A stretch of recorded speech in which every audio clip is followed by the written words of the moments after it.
heater! I dare you to hit it! He'll be sorry. Want the heater? I'll give it to you. Swing and a drive to deep right. Clear the deck. Cannonball coming. Left field. It is out of here. What up? What's good? Baseball Unstitched. We are back. Another week of spring training in the books. We got a pretty good show for you guys today, as always. Going to be talking about two pitchers that we expect to bounce back in 2026, but for two very, very different reasons. The Pittsburgh Pirates flex. Granted, we've been somewhat critical about the fact that we saw where they kind of dropped the money to spend the money last year. However, the offense that they're putting together, I think, is a lot more underrated than people realize. Excited to see what they do this year. We're going to talk to you guys a little bit about why we expect that offense to be a little more explosive than I think most are expecting. Of course, we'll get into Jackson's bullpen. You'll learn something. We'll learn something. It'll be fun as always. And finally, Flex, there were a lot of teams that won 85 games or less last year. We're going to dive a little bit into which of those teams we think could improve their regular season win total by 10 plus games. How do you think about that? Yeah, I mean, I watched 162 of one of those teams, so excited for that. Excited for that conversation. You absolutely did. But Flax, as always, starting where we start here, how was your weekend? Weekend was good. Threw to some live hitters again on Sunday. Hit somebody's car with a foul ball at the same time, which is never great, but it ended up being okay. Nobody was mad. I left a little dime-sized dent on someone's hood, and it was okay. All good in the world there. Yeah. No, but I am traveling for work again this week, so a late night recording from us. I'm here in sunny Seattle. So other than that, you know, it's another week down. Do they normally call it sunny Seattle? That's what they normally go by? No, I'm pretty sure it's supposed to rain 2 of the 3 days I'm here. That sounds more like Seattle. Yeah. I've watched enough Grey's Anatomy to know, just in case you were curious. So at the end of the day, I've been sick and I'm still sick. So we're gonna battle through this and call it what it is. Flex, this week in baseball, spring training edition here. We're going to roll through some of these names. Sam Antonacci got to lead off legitimately across the board here. Another home run before he leaves for the WBC. Looking good so far to start his spring training. Yeah, I'm honestly not even sure that the White Sox are happy that he's playing as well as he is, because I think they were trying to keep him a secret. It's crazy how many people now know who he is just after a few weeks of spring training. I'm going to take a shot in the dark here. I believe he's playing for Team Italy. I'm excited to see him on a bigger stage because he deserves it. He's been playing really good baseball. He played pretty well in the Arizona Fall League as well. And I think just in general, he's the kind of guy that has a better stick than people realize. So, yeah, and I think we're familiar with the fact that people around the league have known who this kid is. Yes. Low-key is what we've known for probably the last 6 months to a year. Really fun to watch him start to show out on the biggest stage. Matthew Boyd, 3 clean innings, no hits. Again, everybody's going to talk about some of the different arms that the Cubs don't have. This is a guy for me that he's kind of the leader of that rotation. When he goes, everyone goes behind him. You know what? It's really great to have Matthew Boyd, especially with the fact that Justin Steele is still recovering at the current moment. Mm-hmm. They have a very veteran rotation, is the way to put it, right? Imanaga counts in that conversation at the end of the day due to how much professional baseball he's played across the board. So I think the Cubs continue to do what we saw last year, which is they're not here to overpower you. They are going to sequence you into the ground. And I think when the innings become important as we get down the stretch, I think the offense is better this year. I think you're going to see the Cubs continue to work towards a somewhat longer playoff run potentially than what we saw last year. I mean, Rick had said it the other day in an interview. He expects this team to be a team that can win the NL Central. I don't think he's wrong. I listen, we talk a lot about veterans. We're going to talk about them in our Pirates segment today. So I think this is the same as that, except the pitcher version. Jarren Duran, Flax. He is hotter than the sun at the current moment. 7 for 12 to start his season or 7 for 12 to start his spring training with 3 home runs. All of them have gone, I think, over 415 feet. I mean, yeah, that's what I was going to say. It's nuts. And I think a couple of them were left on left. I think one of them was against Chris Sale. He's seeing the ball well. You know what? It is for him. The season will always inevitably be a little bit of a roller coaster. I think that's just who he is. He's a little bit of a wild card. And it's not a bad thing. I think there's enough talent there that he's always going to bring something solid to the table for extended stretches. But you never know if this is the guy you're going to get for all 162. But it's fun to see him playing this way right out of the gates. I think starting at a high place is always a good thing for him. It's, always good to have that confidence early. Nolan McLean, 4 innings, 1 hit, 6 Ks on his way to the WBC. I think is kind of what everyone wanted to see, right? Yeah, USA, USA, USA, and that's about all I can say. He looks great, man.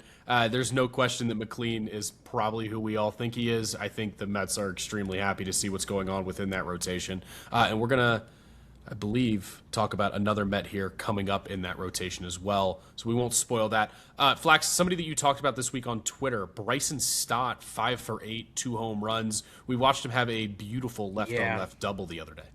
Well, a lot of what he's done successful already in spring training has been left on left. I would not be shocked if they were forcing the issue and making sure he was getting a lot of at-bats against left-handed starters when they come about. But what I noticed in his swing mechanical changes was that he was giving that front hip a little bit more clearance while still maintaining the front shoulder closed. He was getting himself cut off, and he wasn't getting his head in a good position to be able to see the ball. If he can get his head in the right position, a little bit more upright, he'll get his hands out to contact a little bit better and make good swing decisions, especially left on left.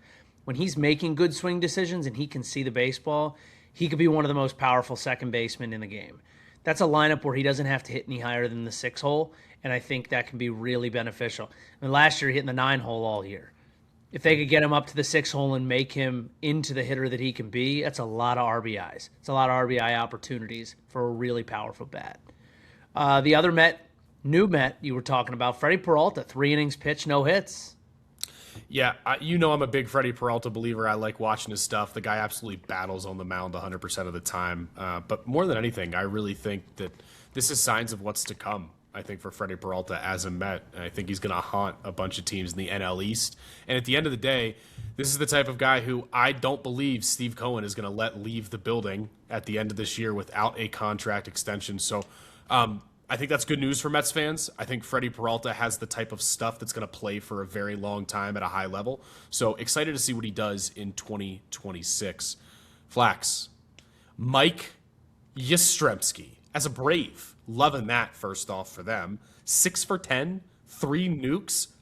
That's a pretty good start.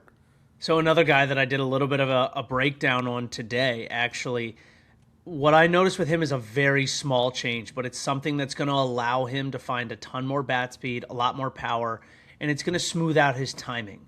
Last year, the year before, it didn't feel like he was late all the time. It just felt like he was a little rushed when he was trying to take advantage of pitches that were in the zone to hit, especially in counts where he was ahead, and that's never a place you want to be. So far in spring training, I've seen him on the hunt. His hand and lower half movement are connected. It's smooth. He's staying coiled a little bit longer on his backside. If you're curious what that looks like, go check out our Twitter. I did a whole rundown on him. But basically what it allows him to do is retain a lot of that elasticity. So when he finally uncoils to explode to the ball, he's got everything going at once in conjunction across his body. It makes a faster bat speed. It allows you to make quicker contact. It allows you to see the ball deeper and make better decisions. A lot of good comes from faster bat speed. He's doing a good job of creating it, and we're seeing that both left on left and right on left. Framber Valdez, first opportunity in the new digs with the Tigers. Threw 3 full innings. I was shocked by that. I thought he was going to come out and just throw 1 in his first outing. He was not having it. 2 hits, 3 Ks. Pretty standard day out of the guy. Yeah, honestly, he looked extremely crispy for his first 3 innings of spring training. There's no other way to put that. Look, Tigers fans, it's really simple here. I don't know what else to say, right? This is the 1-2 punch you guys are looking for at the top of your rotation. Framber probably needs to look like this just about all year, and I think you've got a guy who can. So really excited to see what he does. The next one I'm excited about because Charlie Condon 7 for 14 with 3 nukes for Colorado. Flax, he looks healthy. The swing looks extremely good right now. I'm excited to see what he can do. The leadership that he is already starting to show for that organization, the precedent that he's setting for that clubhouse with his interviews and everything he's had to say are very impressive, to be honest. So this is the one that I'm really curious about and which direction the Rockies end up going with the first base job. You have Troy Johnston, left-handed hitter. I believe TJ Rumfield is also a left-handed hitter. Also has 3 home runs, by the way. Yes, also has 3 home runs. If I saw correctly, I think Blaine Crim went down with a little bit of an injury, which is tough for him because you need kind of a right-handed platoon bat for some of these young left-handed first base hitters. Charlie Condon's been knocking on the door since halfway through last season. Now that he's healthy, came out of college, not a guy you necessarily want to keep waiting on. If he's ready to go and he's going to compete for a spot in a young lineup, and he keeps doing this to the ball, and Blaine Crim gets a slower start, I like to think I know who's going to take that right-handed bat between the two. And it feels like right now Condon's setting himself up to take on that role. But it's a long spring training. Going to have to do it for the entirety of it to earn the job, just given the competitive nature that DePodesta is trying to create there. A guy that we've talked about over and over again, the Phillies are going to need to step up. Andrew Painter, 2 innings pitched, no hits, 1 K. Good. Yeah, I think there's been a little bit of talk about a regression in his stuff since the injury and since he's come back. Look, it's early in spring training. I think I want to remind people that velo tends to be down this early in spring training, no matter who you are. I'm not here to make excuses. At the same time, his stuff does look like it is a little less sharp from a standpoint of shape and movement profile than what we've seen in the past. At the end of the day, this is a 21-year-old kid who has all the ceiling in the world. He's a large left-handed arm. I'm not worried about him. I'm excited to see what he does. I think he could be a long-term starter in this league. Now, the pressure is kind of on because Mick Abel has looked very good for Minnesota since he went over and so far in spring training. So I do remind people that the Phillies gambled on Painter over Abel, so that's why we're having the convo. After giving Abel starts, that aside, I actually was watching the Phillies game the day before Painter threw and Aaron Nola had thrown, and he came out, he was doing his, as they do in spring training games. He was talking to the booth, and they were asking him about Andrew Painter and have you gotten a chance to chat with him and, get a feel for his recovery and all that. Because Aaron Nola never did Tommy John surgery. He got a PRP injection. But he was saying that, he's talked to a lot of guys and he felt a little bit of it coming back from the PRP, but not nearly the same. Finding your arm slot, finding your release points with, wrist flexion, grips, all that stuff takes a lot of time when you're doing it at an elite level to find the consistency again. I think Andrew Painter is as close as he has been to finding those consistencies. And I think that we're seeing probably more of a progression than a regression in terms of the stuff. But we look at it on a day-to-day basis with very small data points in a very small collection of a 2-inning outing where his goal may not be to get whiffs. His goal might be to continue to feel those things out regardless of what the results are. He may have been just as happy with 2 innings, no hits as, 2 1/3, 1 1/3, and 7 hits if he felt like he did what he needed to feel comfortable on the mound. So I think this was a best case scenario. Still chasing the whiff, but I'm sure it will come. Mickey Moniak, 5 for 8, 2 home runs and a double. A really good start for Mickey. He, I think, showed last year that he is here to stay in Colorado. and I'm really excited to see what he does. I think we're going to see some really fun BP sessions from him this year as well, so I'm not complaining. I saw the one he hit today, and it went a good ways, but it's just smooth contact. Like, I think he's going to get away with, and I think he recognizes this about Colorado as a whole, he'll get away with missing a little bit more than he ever has because his swing looks really good right now. He's making better swing decisions. His quality of contact is improving. So the quality of contact when you're just barely missing versus, your misses when you're not as often hitting the barrel tend to be worse. So it's good to see. I mean, listen, if there's anybody who's grinded, he's definitely up there with the best of them.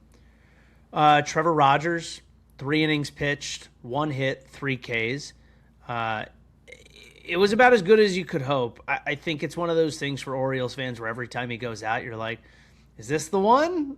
And it just seems to continue to get better. Listen, I think that Rodgers is going to continue to solidify himself as one of your top-end arms, right? At the end of the day, I think what he's starting to prove is that he can be the stability needed in the rotation. The way I look at Rodgers is simple. This is a great start to spring training, but you're going to have a 4 to 5 game losing streak sometime during the year, and it's probably going to come down to Rodgers to be the stopper. I think you couldn't ask for a better stopper with the way he's put his head down, worked, and earned his place on this roster. So I'm excited to see how he can continue to develop within the Orioles system. Yeah, I don't know if we talk about it enough, and this is probably a conversation for another day, but the idea of that kind of bounce back ability, and you look at guys over their career, and the guys who are able to go through the lulls and still stick it out and then have good seasons afterwards are the guys who, in a microcosm of a season can do that in a month-long stretch. And I think, we talked about this before. I think it was Ian Desmond that was on a Nats broadcast and said, I always took my season 1 month at a time. It was X amount of at-bats. I think, that's what pitchers do as well, right? You take it 1 month at a time and you try and bring your best stuff every 5 days when you're a starter. If you have guys who have that bounce back ability and they can bring it within a season, those are the guys you want on your team. Short-term goals. It helps everybody in every single profession, including Major League Baseball. Flax, last guy we're going to talk about, we're not going to hit on anything other than the fact that he hit 2 more home runs, because we're going to talk about him later, is Connor Griffin, the number 1 prospect in all of baseball. 2 more nukes this week, in case anybody was curious. So real quick, Yeah, because this will lead into a later conversation, but our good friend of the program, Jack Wilson, I sent him a message and said, if he's going to keep doing this, the Pirates are going to have their hands tied. And he said, I was a 350 spring training hitter. It's spring training. So that's how we feel as a program. We are just going to lean on that opinion. we don't disagree. As much as we love him, we think he should probably start in AAA this year. Either way, Flax, 2 pitchers, 2 of them, who we expect to bounce back in 2026 for very different reasons. We're going to start with the one and only Spencer Strider. This week, he was questioned pretty hard by the media. After his first outing, he sat around 92 to 94. He touched 95. And there was a lot of questions that were indirectly asking him about his velo. Don't always love that. It was one of the more uncomfortable. It was one of the more uncomfortable post game interviews I've watched in a while. I tend to agree. Now, to Strider's credit, he handled it extremely well. He really did. Answered every question. Stone cold killer, just like he is on the mound. In reality, a little Marshawn Lynch on him. Yeah, just a little bit. No, I'm just serious, so I don't get fined. Either way, I think, and I think you agree, that Spencer Strider is at a crossroads right now in his career. I tend to believe that he's going to bounce back because I think Strider is more than just a 98+ mile an hour fastball on a regular basis. He averaged 98.5 miles an hour when he debuted in 2022 throughout that season. I think the big thing that people have to understand is when you come back, again, from an injury, when you come back across the board here. Oh, by the way, Flex, did you know when you get older, your velo goes down? Just no matter who you are. I'm just throwing it out there. I mean, he's not an old man, but he's 27 years old. But in general, yes. But when you've put miles on your arm and you've been throwing 100 mile an hour fastballs for as long as he has, 35-year-old. it does age your arm. Yeah. So I want to be very clear about those statements. But let's move on to why I think there's something here for him. He's already stated that one of the big focuses for him is range of motion to help him shape his pitches effectively. That was one of the big things that came out of his interview.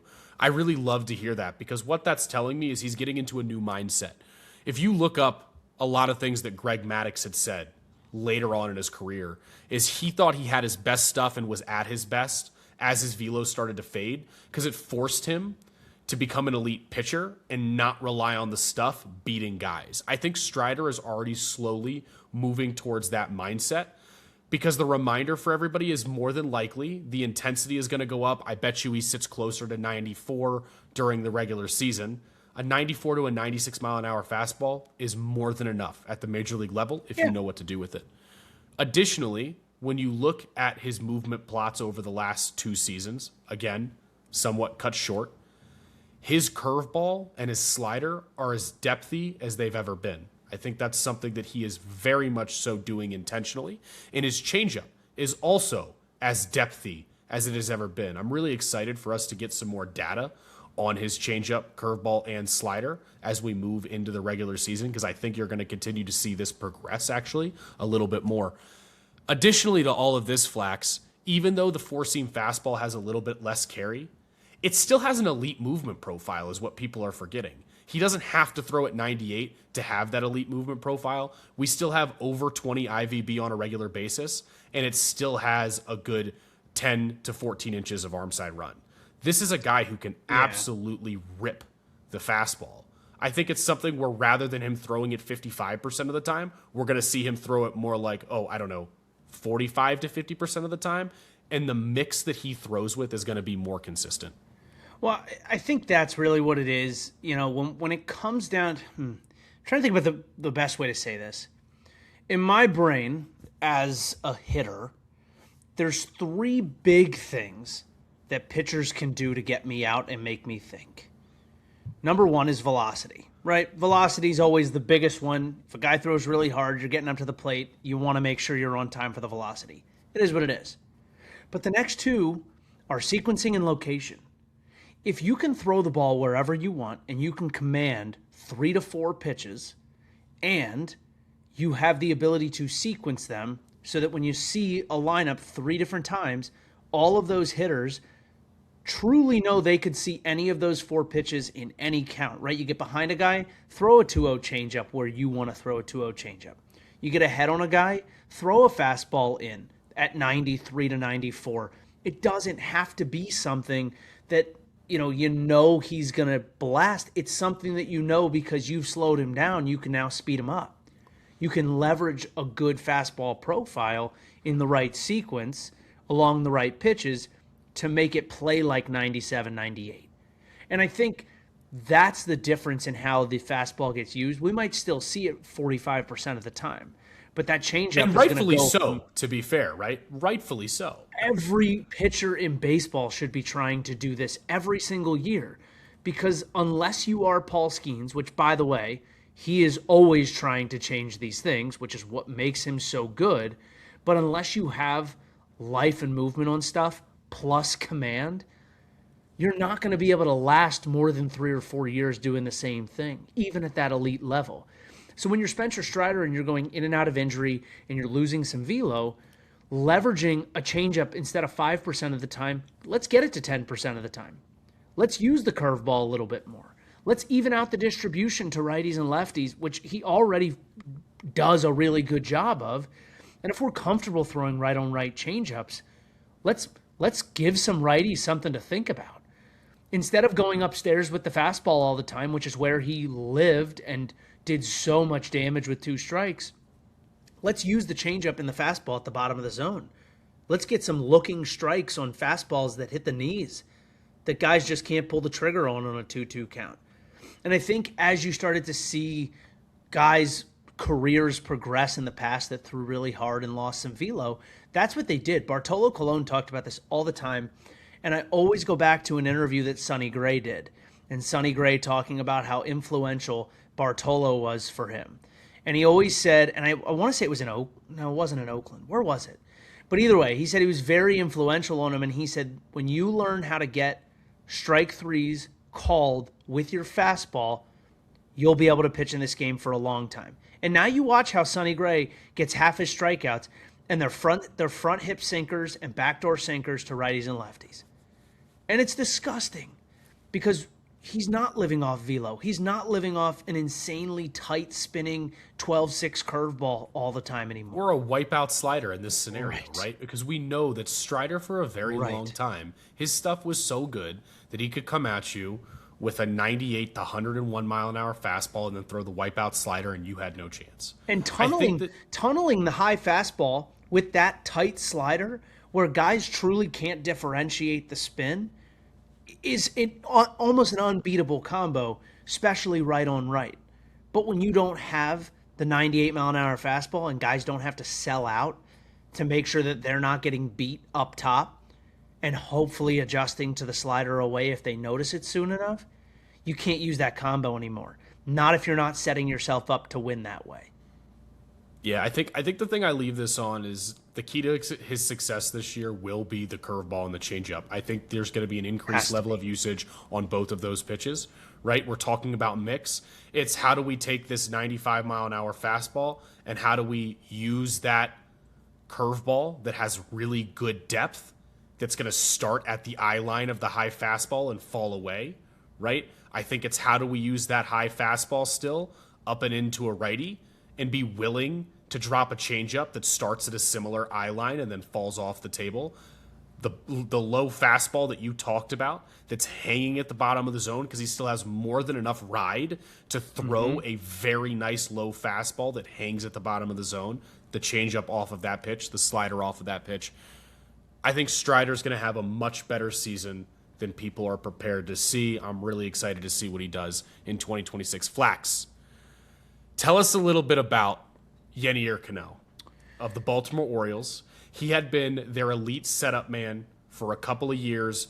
2024, the end of it, and 2025 did not go the way he wanted or the Orioles wanted. And his changeup is not in the arsenal anymore. Let's talk about why and what the changes are. Yeah, so let's go back to 2022. It didn't necessarily get hit extremely well. But it was one of the only pitches that he was really giving up extra base hits on. 2023, it was phenomenal. It was a really good pitch. But if you go back to 2023 and you look at the movement profile, the way that it played off of the sinker had a much wider gap in miles per hour. He was throwing the sinker on average 96 miles an hour, the changeup around 90 miles an hour, a 6 mile an hour gap where they're not necessarily moving on the same vertical plane was really beneficial, right? The horizontal break was slightly off, still very similar. When you started to get into 2024 is when things started to kind of go awry, and you start to see a ton of overlap between those two pitches. You see an increased usage in the four seam, more than likely because you saw a decreased velocity in the sinker. So you're trying to add a little bit more juice behind certain pitches. And then as you get into 2025, they all start to coincide with one another. So the changeup's running at 91 now, almost 92 miles an hour. You've gained velocity on a pitch that's supposed to be slower. You've lost velocity almost 2 miles an hour on both the sinker and the four seam. And you're basically throwing all three on the same movement profile with almost no depth in general. That is a recipe for disaster. If a hitter is swinging at a sinker that they think is coming at 95 and they get a pitch that's 3 miles an hour less in the exact same spot, they're going to barrel that a whole lot. And that's what happened. In 2025, when you look at the changeup, it had a 417 batting average against and a 667 slug. 123 pitches were thrown. 39 different plate appearances. It generated a 30% whiff, but if it got hit hard. It had a 465 WOBA.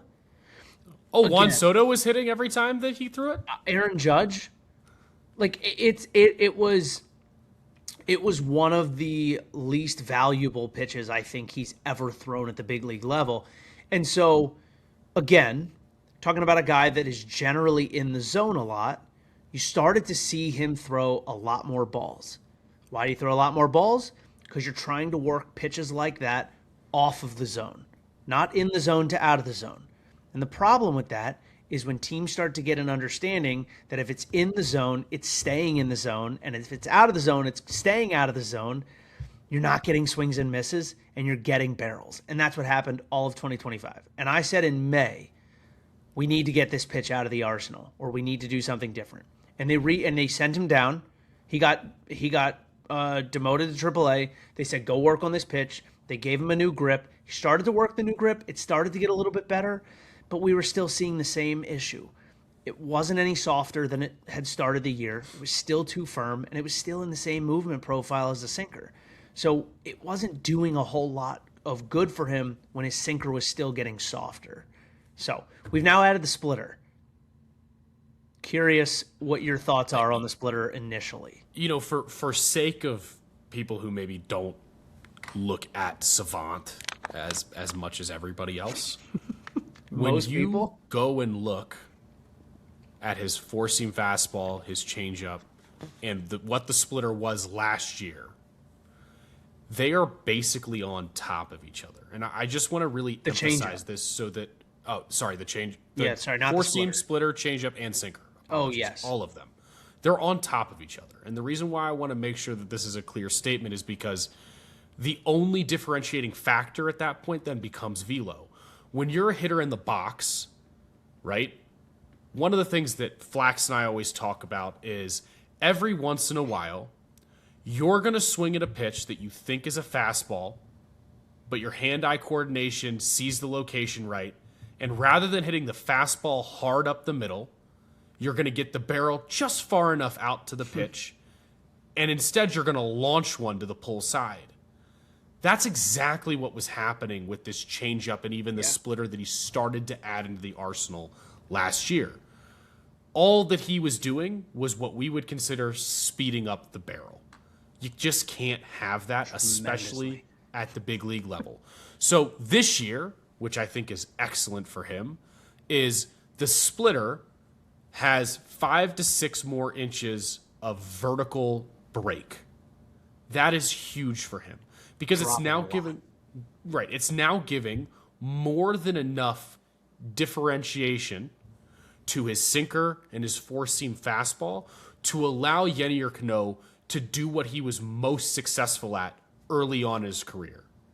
He's going to throw 3 pitches, and you have no clue which one of those 3 pitches he's throwing when it's coming into a righty away from a lefty. This is going to, in my opinion, Flax, turn him back into the guy that we saw earlier in his career who can really eat up high leverage innings for the Baltimore Orioles. I'm really curious to see in spring training as well if he gives a little bit more credence to the cutter that we saw 3% of the time last year. I think it's another offering we haven't talked about. But a guy like Yennier Cano could very well benefit from 2 pitches that go glove side, 1 pitch that's relatively straight comparatively, and 2 pitches that go arm side. It'll be interesting to see. The cutter is a good bridge pitch for that slider. He's got to have something that he can land in the zone that has a similar shape to the slider so that he can get swings and misses off the plate with the slider. The slider became a pitch that got way too hittable against lefties over the last couple of years. It's pretty much all guys looked for. They knew they weren't going to lift the sinker, so they just waited till they saw the slider and looked for it on the inner half. And they did a lot of damage against it when they did that. But, you know, the biggest thing for him is he needs to keep getting ground balls. He started to get a lot more fly balls the last couple of years. When he gets back to getting a ton of ground balls, that's when you'll see him about as successful as he's ever been. And what's interesting about that statement, air rate last year. What's really interesting about that statement, though, is his miss becomes pull air. He still had a 55.9% ground ball percentage last year. The dude keeps the ball on the ground. But when you're speeding up barrels, the miss becomes that pull side nuke that we talked about earlier. Yeah, no, my brother and I will both tell you as left-handed hitters, there was nothing I loved more than when they brought somebody out of the bullpen throwing from down low. It was the easiest thing in the world to hit. You just waited for a ball that floated over the middle of the plate. You got your bat out to it, and it would just take off. It's the easiest thing. It just is much better for the left-handed bat path. But he pitched well against lefties a couple of years ago when he had the sinker and the changeup dispersion and mile per hour difference working. Now that he's got 5 or 6 inches more of drop on a splitter, he can actually work the sinker to the bottom of the zone, and guys are still going to have to swing at the splitter thinking that it's going to be a sinker that's going to catch the bottom of the zone. He can now work into out of the zone and actually get swings. So I'm excited to see it. I think this could be a good year for him. The Orioles are going to need it. It's going to have to be if they're going to fill out that bullpen. Completely agree. Flax, let's move on to topic number 2, which is the Pittsburgh Pirates and their newfound offensive additions here in 2026. I want to paint a picture for you here, Flax. Oh, no. The Pirates in 2025 offensively were, So let me talk about what that was. The Pirates were last in baseball in home runs. They were last in baseball in runs scored. They were last in slugging. They were 29th in on-base percentage, 28th in batting average, 24th in strikeouts against, and they were 21st, tied for 21st in doubles. And why do I bring up doubles? Because there will be at least one person out there who says, Ryan, the Pirates play at PNC Park, and PNC Park actually had the worst park factor for home runs last year. 76 was the number, okay? It also had the third best park factor for doubles. So let's make sure we talk about this between slugging percentage, balls over the fence, and doubles. It's not as if they still didn't have some headwinds in those gaps last year. Either way, Flex, it was a struggle. Go ahead. And I will say this real quick, just for our listeners that are not aware. Park factor basically takes into account how many runs get scored and via which way do they get scored for and against for a team that is playing there. The Pirates are a very unique situation where they don't score a lot of runs, but they also don't give up a lot of runs because they have a very good pitching staff. So offensive marks in PNC Park are generally not going to be great. Bad teams usually even out to be an easier ballpark to hit in. Not because they hit well, but because if they're a bad team, they're also usually giving up a lot of runs. Not the case for the Pirates. They don't give up a ton of runs. They also just don't score a ton of runs, which is why doubles, which don't always amount to runs, tend to have a better park factor than home runs, which do amount to runs. They didn't have a lot of home run hitters in their lineup. They had a lot of pitchers that did a good job of not giving up home runs, which is why things kind of laid out the way that they did. Absolutely agree. Thank you for the explanation of park factor. The offensive additions, Flax. The offensive additions is where we're going to start this conversation for the Pirates. Ryan O'Hearn, Brandon Lau, Jake Mangum, Marcelo Zuna, and Josh Nixon Garcia. Very close. What? Joe Is that not it? Stinson. Oh, man. Yeah. Wow, I was Yeah. close. Solid effort. additions across the board. I mean, I always give a good effort. Solid additions across the board here. Let's start from the top here. Ryan O'Hearn, going to be a big addition for this team. This is a guy who plays all over the diamond, will definitely help them in the slug department. Flax, you got to watch him for 162 games last year. Tell us a little bit more about what he's going to add to this Pirates roster. Yeah, the dude just grinds out at bats. Like this is, and I'll go through it and lay it out for each of these guys, but this is what the Pirates did. They built a lineup that is full of all the individual characters that make up a good lineup, right? You have your grinder, you have your speed guy, you have your power lefty, your power righty, and you have your young bats with the hope that they show up and do what they're supposed to do. Plus the guys that have already been there that also hold some of these titles and do very similar things. Ryan O'Hearn is the grinder. He is the guy who will, at bat to at bat, force pitchers to throw pitches. He will force them to show all of their stuff. He will force them into the zone, right on left, left on left. And the guy's attitude game to game is so locked in, so focused.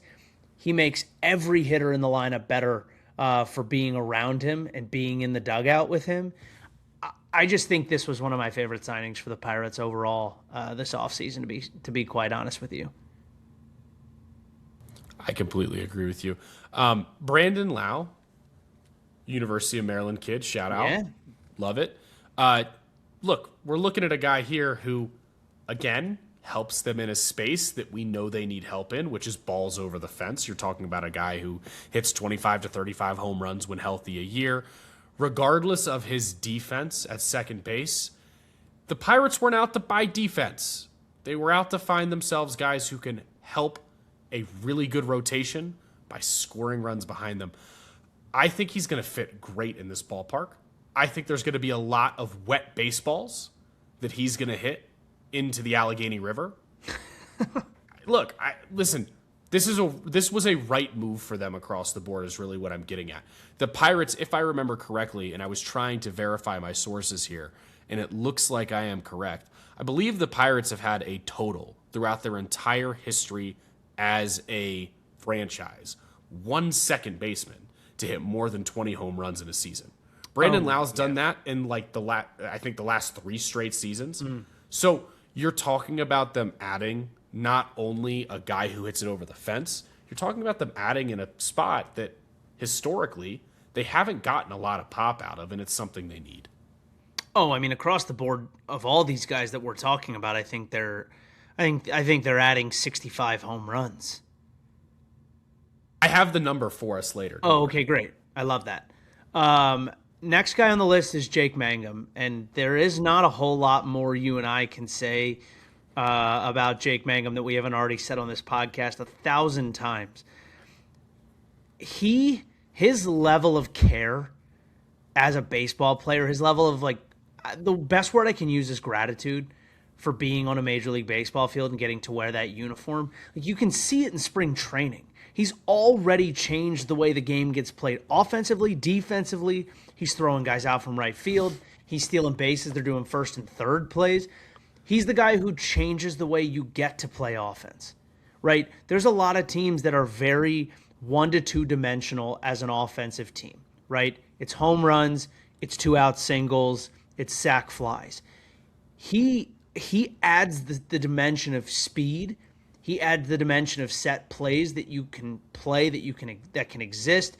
He's scoring on ground balls to the infield with the infielders in. He is a game changer. And he's the hit king. He's not going to not put barrel to ball. I'm not telling you he's going yard 10 to 15 times. He might only jump the yard once this year. But I'll tell you what he will do. He will be on base for you a ton, and he should be in the lineup 150 plus days next year.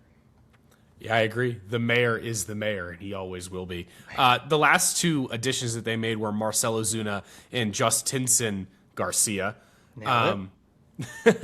Both of them being power right-handed bats. One absolutely having a little bit more of a major league track record. Garcia looks to be a really solid overall prospect that they brought in from the Boston Red Sox. In totality, Flax, these ads, what have they done here for the Pirates? Between Ryan O'Hearn, Brandon Lau, and Marcell Ozuna, the Pirates have added 69 home runs against their 2025 home run total. Okay, I wasn't far off. You were very close. The Pirates hit a total of 117 home runs in 2025. They added in 3 players over 50% of that number.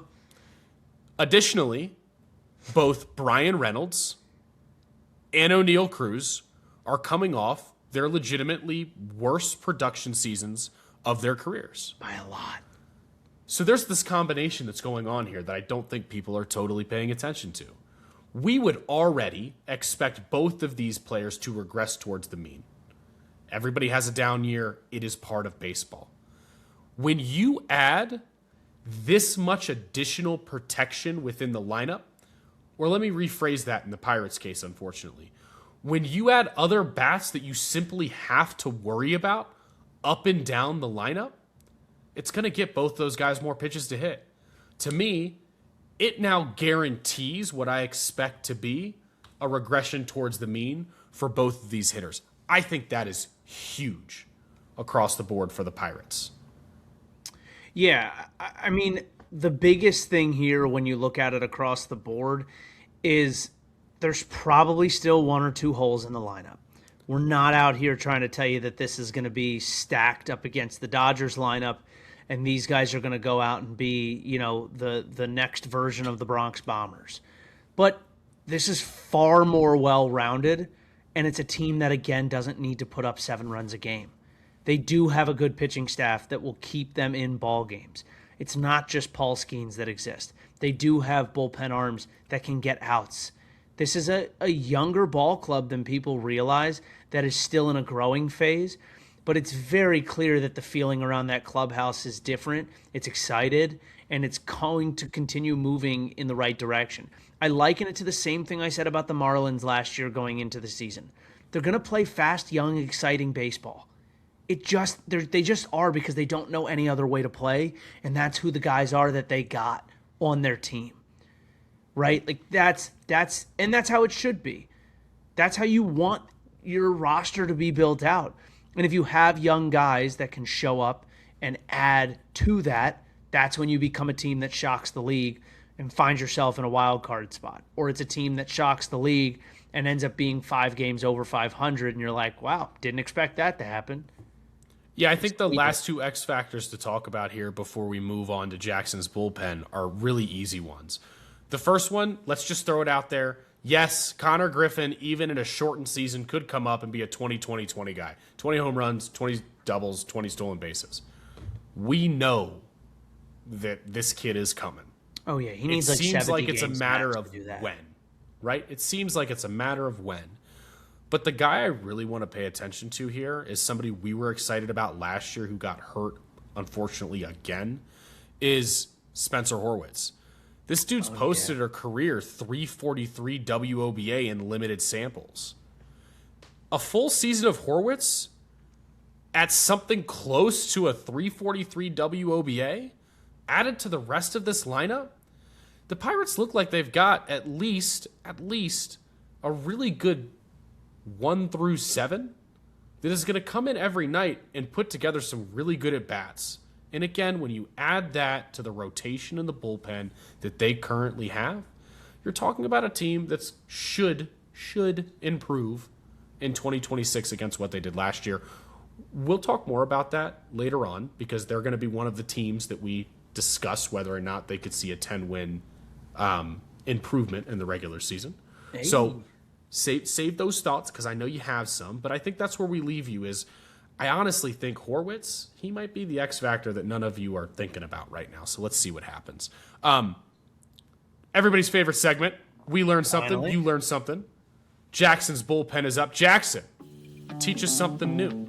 All right, boys, welcome to Jackson's bullpen this week. I was trying to think of a topic of what I could go with this week, and then I was thinking, the name is Jackson's bullpen. Let's talk about some relievers this week. Come on.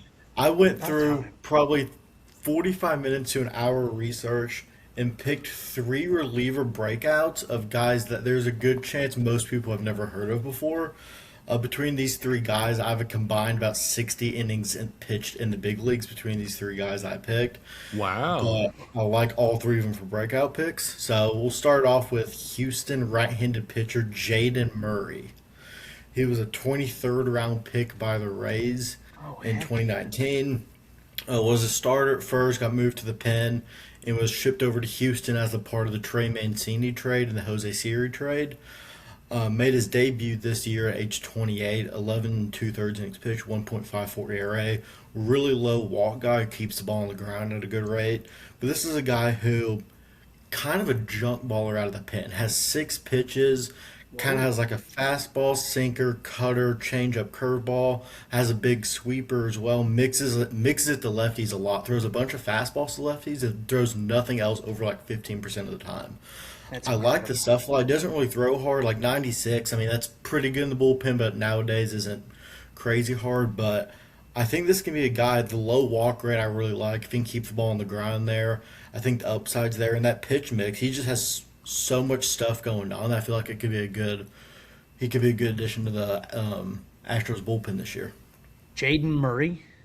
Yeah, you're 1 for 1 right All right, now. You keep got keeping me. that. Yeah, got me keeping that one in the back pocket.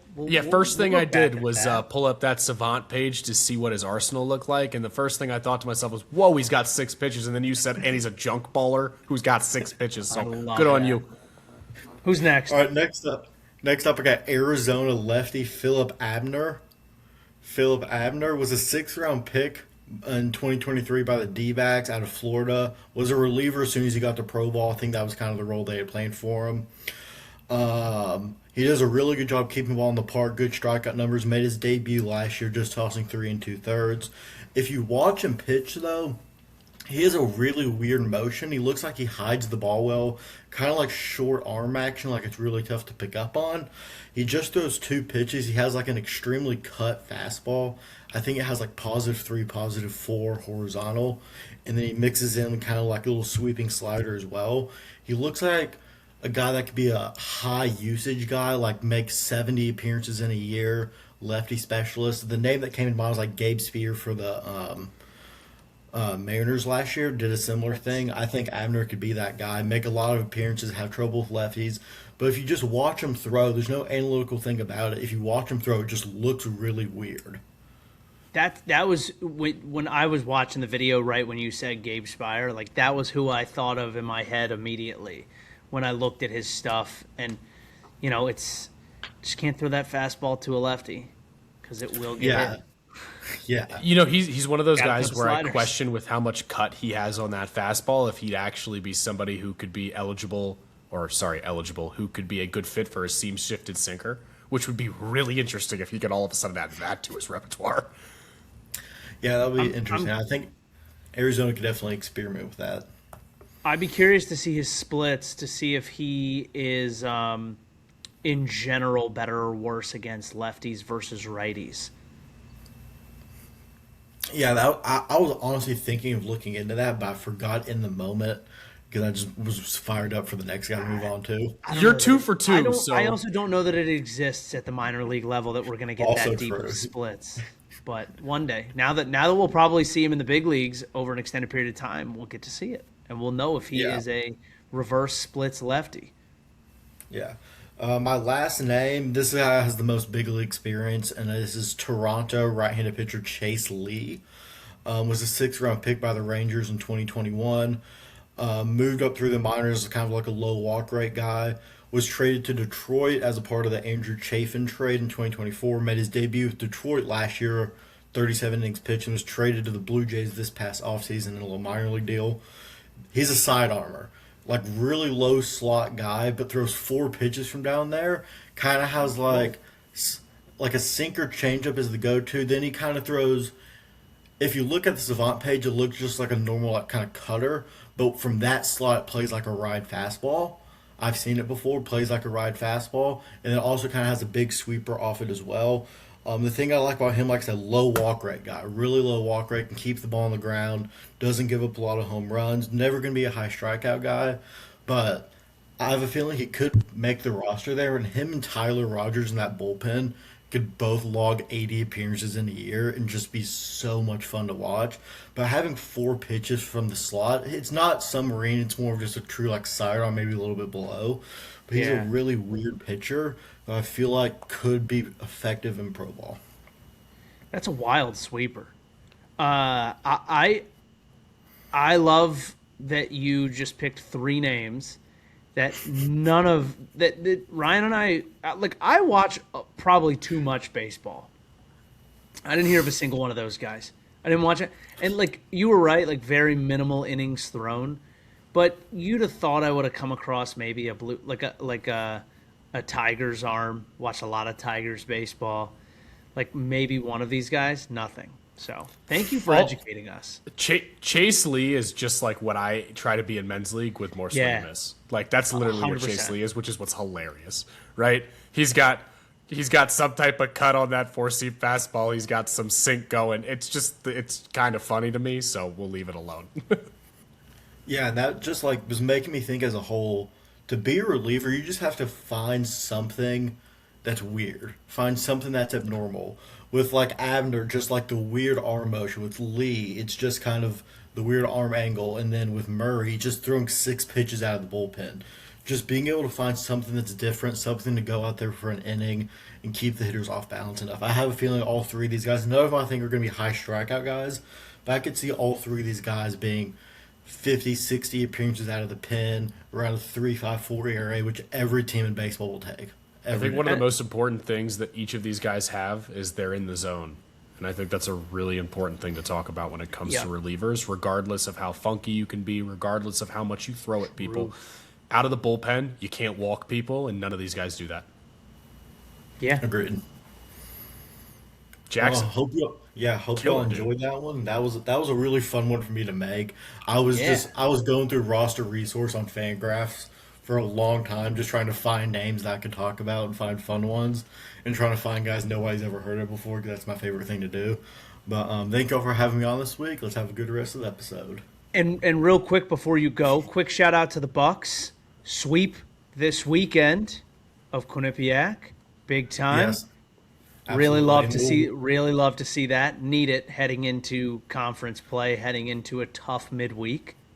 Yeah, we'll be Tennessee playing this week. Tennessee the day this episode airs, and then this coming weekend going to James Madison, which will also be a really fun weekend series for us. Yeah, for sure. Hell yeah, baby. Awesome. Let's go. Jackson, you're the man. All right, that was Jackson's bullpen. We hoped you guys learned something today. I know that we definitely did. Flax, there were quite a few teams last year that won 85 games or less in 2025. I want to go through those teams now in a rapid-fire style, and let's give our 30-second at most elevator pitch of why they will or will not improve their record by 10 games this year. We're going to start, Flax. Give the team name and how many games they won last year. I'll give you the lead in on this and put you in a terrible position. No, I was gonna say, do you want to go first so I can see how it's done? Because this one is in your brain, and I'm curious to see how it goes. Because I need you to show me what an elevator pitch looks like, or else this is gonna be an hour and a half long episode. Two sales guys, and you need to know what an elevator pitch looks like? I know what an elevator pitch is, right, but you go ahead. also know who I am. Go ahead. Give me the team and how many games they won last year. Okay, I guess I'll start. Baltimore Orioles, they won 75 games last year. Very quick and easy. This is a team that shouldn't have only won 75 games last year. They had 29 different injuries. They improved the pitching. They improved the lineup. Guys will be healthy. We're looking at a playoff team. Nice. The Tampa Bay Rays, 77 wins last year. I think 87 wins is definitely within their grasp. I'm actually going to, though, say, due to how difficult of a road they're going to have in the AL East, I do not think they're going to be an 87-win team this year. The one benefit that I will give them is Jacob Melton looks a little bit more legit than I think the rest of the league saw, and we always know that the Tampa Bay Rays bring arms.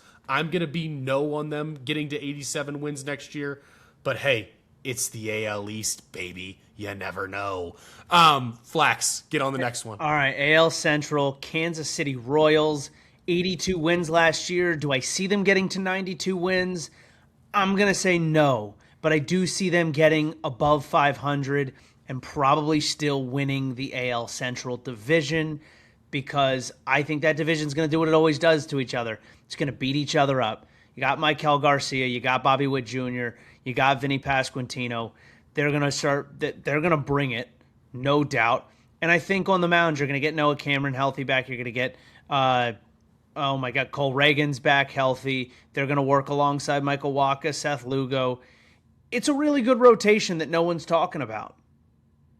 So I'm going to say no to 92 wins, but I still see them being the team that takes the Central. Minnesota Twins, they won 70 games last year. They will not get to 80 wins this year. They are in a transition period as an organization right now, unfortunately. I think you're going to see a lot of really fun baseball from them, from some of these younger players that are going to get a ton of opportunities here in 2026. I am really hoping that Walker Jenkins' minor hamstring strain that he got the other day is not going to keep us from getting to see him. But here we go again. Is the unfortunate part? Unfortunately, the Twins. Like. It's just not going to happen. Chicago White Sox, 60 wins last year. And I'll tell you what, I'll do you better than 10 more wins. I think you're going to see a 75-win team next year in the Chicago White Sox. It is so, again, I said the same thing I said about the Miami Marlins, same thing I just said about the Pittsburgh Pirates. They're young, they're hungry, they're going to play fast. The rotation is the only question mark. How much can they continue to keep themselves in ball games? But I think this is a team that's probably going to do fairly well, way better than people expect. I got the Chicago White Sox at a 75-win team next year. I love it. The Texas Rangers, they won 81 games last year. That would mean they need 91. I'm going to go out on a limb and say the Texas Rangers do win 91 games in 2026. The addition of Brandon Nimmo, I think, is going to be really big for them. That's a nice left-handed bat. Wyatt Langford is going to continue to, I think, explode onto the scene. You had multiple guys on this roster who had down years last year or were just not healthy. I think one of the big names there for me that I think is going to have a good year is Jake Berger. Additionally, too, I think you're going to see some steps within that rotation in Mackenzie Gore and Jack Leiter. I think the Texas Rangers win 91 games in 2026. Oh, yeah, Big Mac. I forgot he's over there. How could I forget that? The Athletics. The Athletics won 76 games last year, had a massive stretch in the middle of the season that really derailed their opportunity to be an over 500 ball club. I don't love where they play their home games, but Sevy said it best. Everybody knows it now. No longer an excuse. We just got to figure out how to play with it and win with it. 86 wins, I feel like, is absolutely in this team's grasp. It's an incredible offense. They're going to put up runs. The question is at home, can they put up enough runs to outscore their opponents? It's going to be harder to do. But I like the Athletics getting 86 wins. I don't think that's crazy reach. Los Angeles Angels, they won 72 games last year. I think 500 is definitely within the reach of this team. Zach Neto has been talking about how they have enough guys who have been around. There's not a single guy outside of Christian Moore who's expected to start on this team that has less than 2 years of major league service time at the current moment.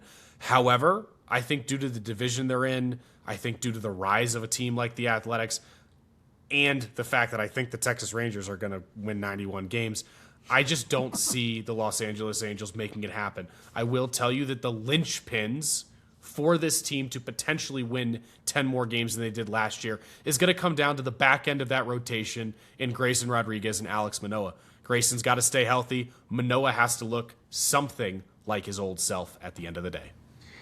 Alex Manoah? Is that not what I said? Yeah, it is Alec. It's Alec. Did I not say Alec?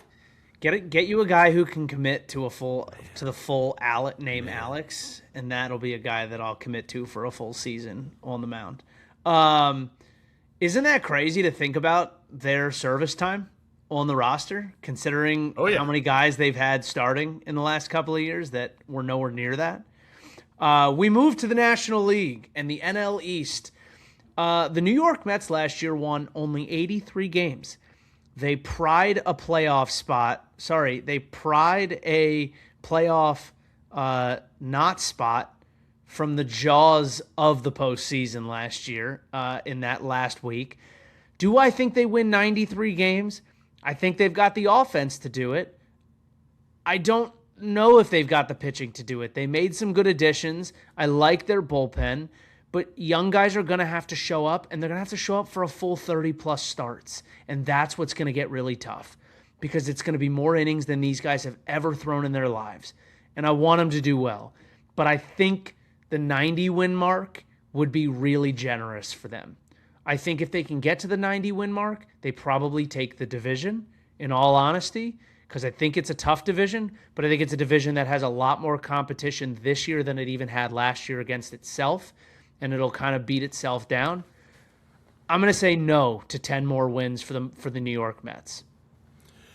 Miami Marlins quietly won 79 games last year. And I'm going to say quietly because I don't think people realize that. At the end of the day, I think they're a year off of winning 89 games at the earliest. We've got some interesting and younger pieces that are unproven in that rotation. A fun fact about their entire expected starting lineup, not a single one of them is homegrown Miami Marlins players, which is a very interesting discussion to have.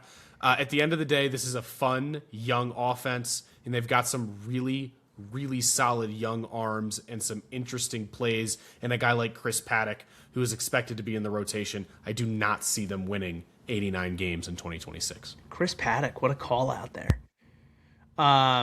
The Atlanta Braves.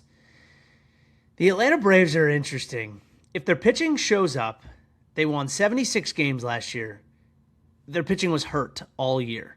They got Acuna back a little bit late. He still had a very solid season.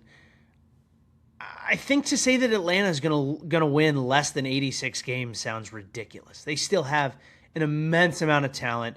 They have really good young arms that could show up, don't have to pitch a full season to still be impactful and be successful. I think 86 wins is an easy bar to clear for the Atlanta Braves. The Washington Nationals, I was really hoping you'd get my team. 66 wins last year. The Nationals would need 76 wins, obviously, to make this happen. I don't think it's going to happen, unfortunately. A lot of young talent in the Washington Nationals organization at the current moment.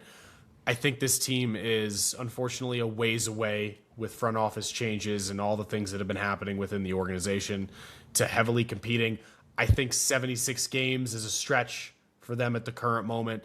It will be fun to watch James Wood, C.J. Abrams, Dalen Lyle, and Dylan Cruz headline that lineup. I do want to also throw out there that Brady House looks very good to start spring training. So here's to hoping, but I do not see the Nationals improving by 10 games. Yeah, but that's everybody when nobody's played any games. When we get to opening day, it's always here's to hoping. That's what I said last year. It turned into nothing. The Cincinnati Reds in the NL Central, they won 83 games last year, and this is on the flip side. They pried a postseason berth out of the jaws of the New York Mets. And by that, I mean the New York Mets opened their mouth and just let them take it. They're not winning 93 games. It's as simple as that. It is a team that is built to take a wild card spot in the NL and get to the postseason. It is not a 93-win baseball team. There's just too much talent on the NL and too many good teams that they'll be very happy to take 2 of 3 in the majority of their sets and go on to win 87 games and get into the postseason. I think that's kind of where they should shoot for. I think that's fair. The St. Louis Cardinals, 78 wins in 2025. I think 88 is a stretch for them, unfortunately. Now, I think what we really get to see here this year with the St. Louis Cardinals, I'm hoping, is baseball and Stitch's number. Are we calling him? What are we calling him now? The number 2 prospect? No, he's the number one. We're saying it with our chest now? Yeah. He's our number one. He's our number 1 overall prospect. Perfect. JJ Weatherholt, and you should get to see him all season long. If you're a Cardinals fan, that is something that you have to look forward to. Really interesting to see what comes out of the fact that I want to remind everybody Jordan Walker is not 24 yet. I want to remind everybody that Mason Wynn is not 24 yet. Nolan Gorman is not 26 yet. This entire roster is very young. In fact, right now, they are not expected in their starting lineup to start anybody who is over the age of 30. They have 1 offensive player expected to make the roster who is over 30. This is a young team. Heimblum's doing his thing. However, I do not see them winning 88 games in 2026. The Pittsburgh Pirates won 71 games last year. I think 81 is absolutely available for the taking for them. Again, it's a starting staff that's going to keep you in ball games. It's the same thing we've been saying forever. Last year, we saw it. They did it. Braxton Ashcraft looks really good. Paul Skeens, Mitch Keller, Jared Jones will come back at some point. He looks really good as well in his rehab work. Bubba Chandler's really the biggest question mark in the rotation for me, but the beauty of it is he doesn't need to lead the rotation. The offense looks better. Spencer Horwitz, a guy you had just mentioned, he is the X factor for me. Connor Griffin is Connor Griffin. He's what you want him to be. He's going to be the guy that's going to sell tickets and bring people to the ballpark when Paul Skeens isn't pitching the other 4 days. But Spencer Horwitz, I, hand up, thought was the dumbest move in the world when Toronto got rid of him. Now, look at where Toronto is at, the money they've spent on top of moving him. All very good, and I like that Andres Jimenez is going to be their starting shortstop every day. So that all aside, I think Spencer Horwitz is one of the best left-handed bats in baseball when he's healthy and he gets consistent ABs. He barrels the ball up like nobody else. He's got tons of pop to do what we talked about Brandon Lau doing, which is hitting balls into the Allegheny over and over and over again. I think you're going to see a lot of home runs from him this year. I just want him to be healthy. I just want to get to see a full 162 from him on that roster. Moving to the final division here, the NL West, the San Francisco Giants won 81 games in 2025. I'm here to tell everybody that they will win 91 games in 2026. Really? I think that the offense that they've put together, combined with the fact that Buster Posey's done a really good job of understanding what the team's needed. Harrison Bader in center field in that ballpark is huge. Jung-Hoo Lee is going to be an elite right fielder and fits the spot extremely well. I think we stop and forget that this is Rafael Devers, Willie Adames, and Matt Chapman in the middle of a lineup. And by the way, Elliot Ramos, who has been outstanding in his 2 years getting an opportunity, is hitting 6 for them, right? Plus Logan Webb, Robbie Ray at the top of your rotation. And you've got Tyler Mahle, who could be a huge X-factor piece that nobody wants to talk about, followed by Adrian Hauser and Landon Rupp. I love what Posey's doing. I think this team is much better than people are giving him credit for. And oh, by the way, Flax, we all know they're going to find a way to have a good bullpen. It's just what it is. So I think they're winning 91 games. Yeah, I do think offense was something they were missing. Posey just got sinker baller after sinker baller after sinker baller after sinker baller for their starting rotation. It's literally just copy paste. The Arizona Diamondbacks won 80 games last year. And I think them winning 90 games is probably a stretch, if I'm going to be honest. Starting rotation, I don't hate. You got Zach Gallen, Ryan Nelson, Brandon Pfaadt. Michael Soroka got added. Merrill Kelly also got brought back, but now Merrill Kelly's dealing with back tightness, so I'm not quite sure what his availability is going to be. Listen, I mean, it's the same thing we talked about last year. It feels like it's missing pieces, but they'll probably still grind out wins because that's what Torey Lovello's team does. They kind of find ways to win games. Last year, they were sellers at the deadline and then played their best baseball after they got rid of everybody. They got rid of three of the best hitters in baseball, or better hitters in baseball. They're an interesting case, but they're not winning 90 games. I will pound my fist on. I think you're probably right. Colorado Rockies, 43 wins, our local team. Colorado Rockies they're winning 53 games on nothing but vibes this year. I got to be honest with you. That's where I'm at with this. The funny part is, as much as that is a little bit of a joke, I think DePodesta has come in and really done a good job of trying to bring in competition. They will win 53 games on the back of even year Jake McCarthy. And I'm putting my stamp on it. Today I was thinking, because I keep seeing these videos of the Rockies doing some of the weirdest drills I've ever seen in the bullpen. I saw a guy yesterday, he was taking swings off a mound as if he was pitching. So he'd go into, he'd hold the bat as if he was in the stretch, and he'd go into his leg lift, and then he'd go and take a swing from there. And I'm assuming it's some drill to use your lower half and engage your backside. Still a little bit weird. All I can think about is the scene in Moneyball when Brad Pitt's character is driving down the highway, just listening to the talk radio of them just going on and on about how ridiculous the team is going into spring training. It's like it's Deep Podesta. It's just what he's doing. He's just bringing in the cast of characters that have some underlying commonality that he likes, and he's just like, yeah, they're all my guys. I like our guys. I love it.